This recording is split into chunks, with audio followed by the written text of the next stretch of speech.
Before we begin today's program, I want to talk about a course that I'm teaching at NYU, Writing About Your Life through Memoir, Essays, and Articles. And it's a 6-week course. It's once a week via Zoom, and it starts on March 12th.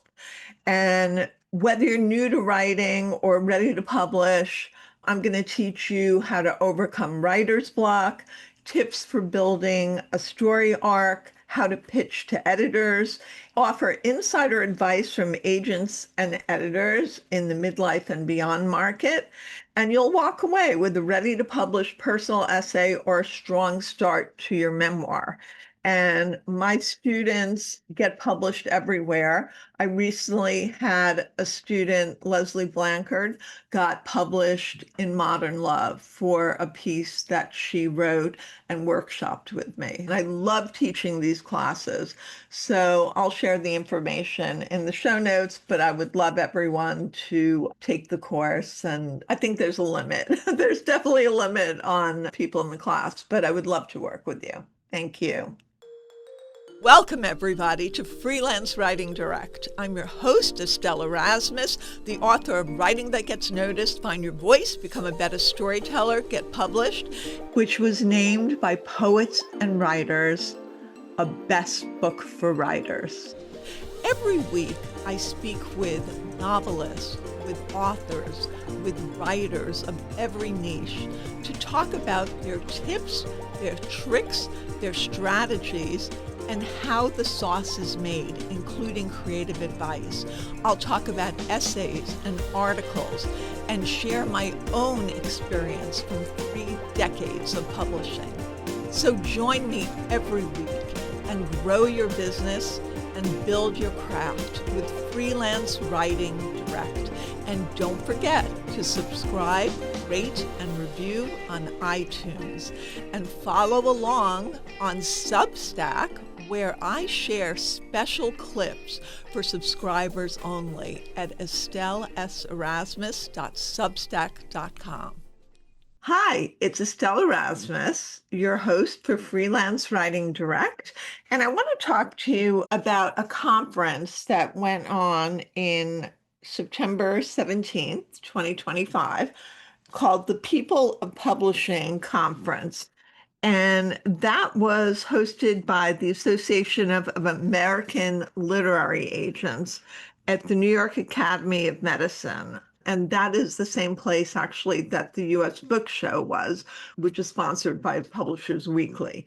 So the AALA broke off from doing it at the U.S. Book Show to do their own show. And the co-chairs of the event are Regina Brooks and Lynn Johnston, and that's them. So here is my opinion. I went to the event and I was there for most of the day. I didn't stay for the cocktail hour because I had to go pick up my daughter.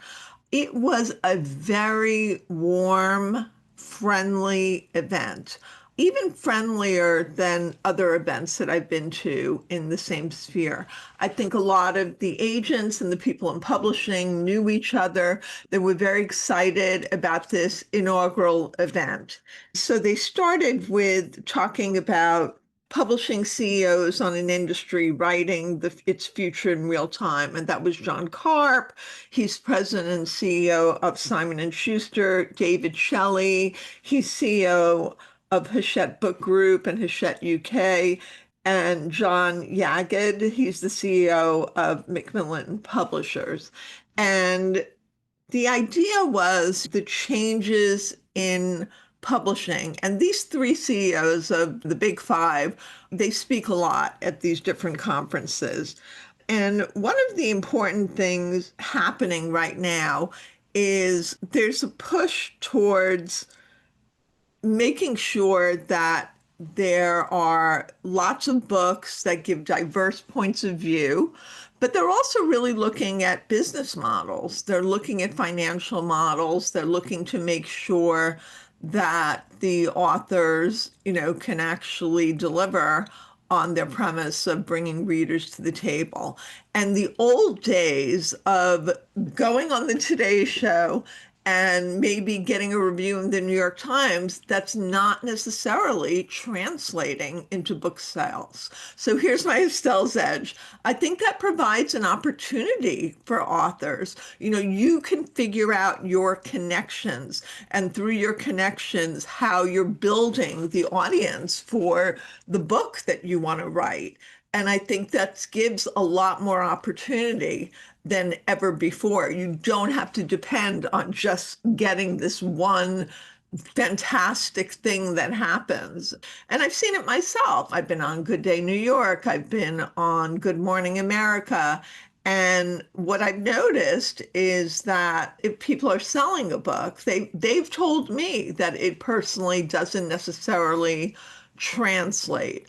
And I think there has to be a real connection between the reader and what they're reading. So if you can build that connection in other ways, that's the way to go about doing it. Whether you're teaching, whether you're doing a TEDx talk like I did about how to get noticed in your writing and beyond, that tied in to my book, whether you're doing any kind of large scale speaking, or you'll have some sort of repository of your work that people can keep going back to.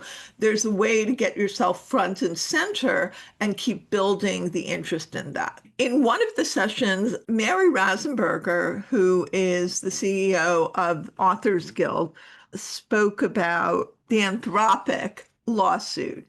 And actually, I'm a part of that lawsuit because they did take my book, and there was a way you could check it. It's too late to join into the lawsuit. And there's also a lawsuit against Meta. And so that's a way to try and prevent these AI companies from taking your work and using it for training. Right now, for the Anthropic lawsuit, I think they're saying that people will get $3,000 if, it comes in their favor. We'll see. That was before it was widely publicized, and maybe it's going to be less. But the idea is making an impact and showing that this is not going to be okay. They had a global marketplace panel, and they talked about what they're looking for. And the senior VP of Rights and Permissions at HarperCollins, Jean McGinley, said that foreign publishers are looking for commercial fiction. So again, big is fantasy, romantasy, and yes, that's what they're looking for now. But I always say, write what you want to write, because the market is always changing. And so don't write to what the market is saying they need now, even if they're saying they need it now, because publishing is kind of a slow game. So whatever's hot now, 2 years from now, it might not be. So you have to do what you want to write. And I do believe that, and I believe that's the best work that's going to come out. They had a session on the creator economy, which talked about what agents and editors should look for when assessing creator-driven proposals. And it's, again, somebody who has like deep knowledge, if they're doing nonfiction, of what they're talking about and has built some sort of a platform. Platform is really just people wanting to see and read and learn about what you're teaching. So you do have to have that beforehand, especially if you're doing a nonfiction, self-help type book, or a book that offers advice and tips. They talked about platforms like TikTok, Instagram, YouTube, and Spotify can translate into book sales. And it's, again, doing what is best for you, what works best for you. And sometimes it's trial and error. I kind of like to dabble in a lot of different things. I try and see how I like it and then adjust it to myself, whether it's YouTube and then starting the YouTube arm for my podcast, or doing Substack, or maybe I do more on social media at one point if I know that like Reels are doing well. But again, it goes in and out. So I would not stress on it. I would just figure out what you like to do and then keep doing it. Then they talked about the year in publishing. And a big thing is these book bans happening everywhere. And the book bans are not acceptable. I mean, they're banning some of my favorite authors like Judy Blume, which is ridiculous. And so you have to just really be supportive of people reading, of letting students read, of letting people read and fighting it any way you can. And in fact, the big table when you first walked in were showing banned books and encouraging you to get involved in fighting that, which I'm a big believer in. There was a session on the battle for the book, the auction, which I thought was really interesting because I didn't know that much about auction. And sometimes it's just building up the excitement. And the people who did that panel were Helen Atzma, she's the VP publisher of Echo, Brandy Bowles, agent, United Talent Agency, Amar Dayal, executive editor, Grand Central, Mark Gerald, founder, Europa Content, Dan Mandel, president of Sanford J. Greenberger Associates, and Jemiah Wilson, executive editor, VP, Random House. And the moderator was Andrew Miller, the president and publisher of Henry Holt and Company. And they really talked about how auctions may appear fast-paced, but a lot of times the demand is driven by showing that there's a demand.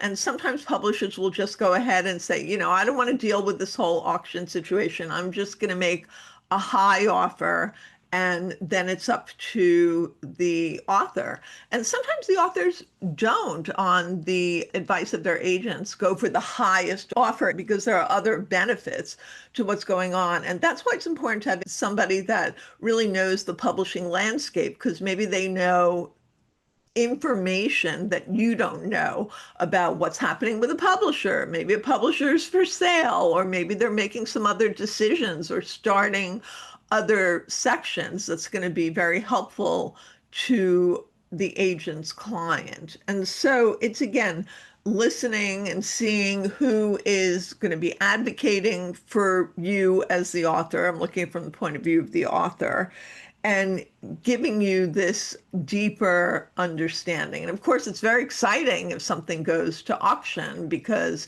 that's showing a demand, and that's showing that somebody really wants what you're writing. There was one that I didn't get to go to. I wanted to go to, book to screen adaptations, but it looked really interesting, and I would love to see more of that in the future, because I think that understanding how book properties get greenlit and what drives acquisition decisions can be very, very helpful. They screened this documentary, The Librarians, in advance of its run in 30 plus cities. I wasn't able to attend that, but what I did love was they had roundtables. It was sort of like editor, agent, people in publishing roundtables. And I went to one on memoir because, as everyone knows, I'm working on memoir. And it was interesting to hear what they're looking for. And there were agents at the table, and there were people in different capacities in publishing that gave different viewpoints. And one of the things is that they are interested in Memoir Plus, which is, I call it braided. It's like adding different threads in. That just builds the credibility. I like it in a light form. I think I've said in previous podcast episodes. But sometimes they're looking for a powerful story, like in the vein of Educated. But if you don't have this like story where a life-shaking event happened, and again, there's so many of these life-shaking events, really has to stand out. Then it has to be The Voice. Then it has to be something important. But if there's some way you can weave cultural or historical or something that elevates it by giving it a little added oomph, that could be helpful. Again, I'm a huge advocate of doing it lightly. I just did a webinar for Writer's Digest. I'll be doing more next year of different structure of memoir. And I think that is something that you have to do it lightly. If you do it lightly, like Ann Hood did and Fly Girl, it really makes a difference and elevates it. And then, of course, it's networking and everybody shared their cards and, you have to follow up. The people who followed up with me and made sure that they followed me on LinkedIn or that we were kind of covering each other on social media, that was really useful. All in all, I thought that this was a really good event to see from like the people on the groundswell of what's happening in publishing. And AI is still a concern, but they are starting to use it as a tool, using it for translation. And there was even a question asked of the audience, like, who's not afraid of AI or who's using it? And people were hesitant. I do think it's going to be used more and more. I do think you have to figure out how to use it. I've said this before, but I think the future is going to be every big company who is contracting with AI companies are going to have teams, and they're going to have somebody in the team that is actually managing the AI aspect of the workforce. So what I say, and I deal with a lot of high school and college students and people who are first getting into the work world, in addition to working with adults in the School of Professional Studies. And I tell them that if they could learn how to work with AI and help themselves with brainstorming, with other aspects, they're going to be ahead of the crunch, and they're going to be ahead in the job market because they're ultimately going to have to use that in their business.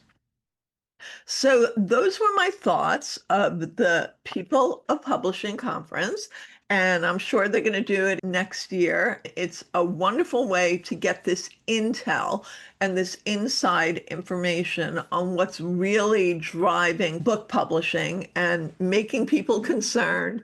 We are in a creator economy. The more you create of your own ideas and your own material, the better off you will be if you want to publish a book. I hope you enjoyed this and keep watching and listening. And I have 162 episodes, maybe more by now, every aspect of publishing, including the deep intel on the publishing industry. Take care.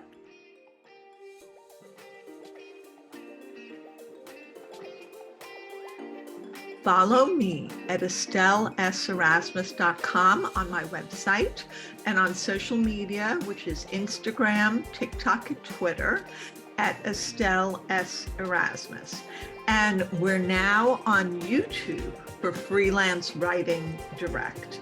Follow along, and soon everyone will be reading what you're writing.